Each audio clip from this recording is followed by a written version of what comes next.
Hey guys! So this really short video is just meant to serve as a really quick introduction to this idea of a log-log plot, which you guys are going to have to use on the Spaghetti Lab that's coming up. So let's say you've been doing your experiment and you've been collecting data on two variables, x and y, like pressure, temperature, length, diameter, whatever you have it, doesn't matter. And you think, but are not sure, that an equation of the form y equals ax to the m, where a and m are constants and x and y are variables, you think, but are not sure, that this equation holds. So when you have this equation, you want to find out a few things. One, does this equation even hold?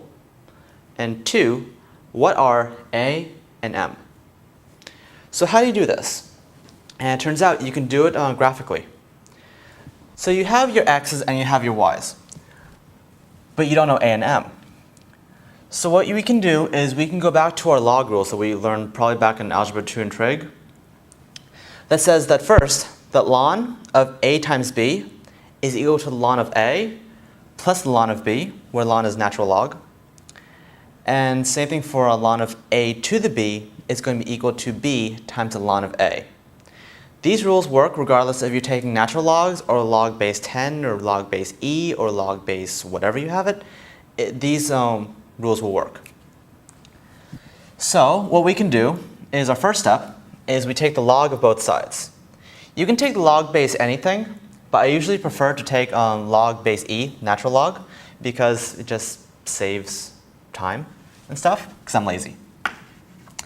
So taking the log of both sides, we find that ln of y is going to be equal to the ln of ax to the m.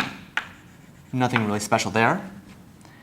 Then we can use this first rule here, breaking this guy up, that says that ln of y is going to be equal to the ln of a plus the ln of x to the m. We can then use this rule down here to deal with this guy by bringing this m from the top down, since m is just, in this case, a constant. So we have here that ln of y is going to be equal to ln of a plus m times the ln of x. And here is actually where we stop, because we notice a few things. First, a is a constant, right?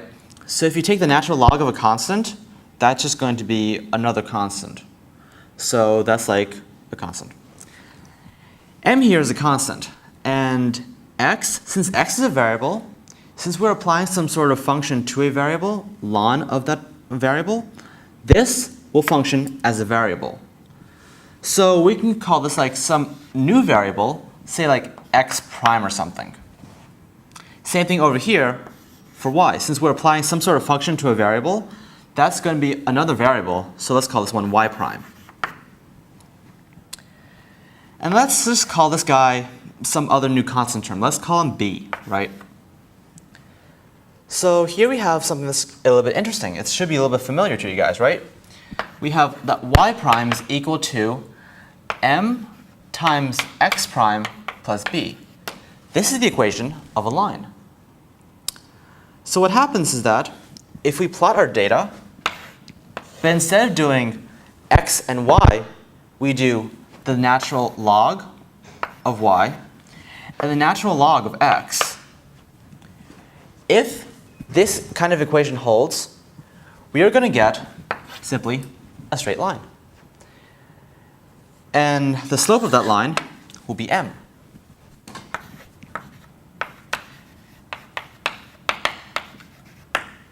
You can plot this using Excel, probably. Excel would probably be the best way to do this. And if we want to find out b, all we have to notice is that b is equal to ln of a. So if we want to find out b, we just take e to the b, and that'll give us a. And there you have it. So this is pretty simple stuff, but it can be applied in many different situations. Since in engineering, you'll find that equations of the form y equals ax to the m, that's going to come up quite a bit.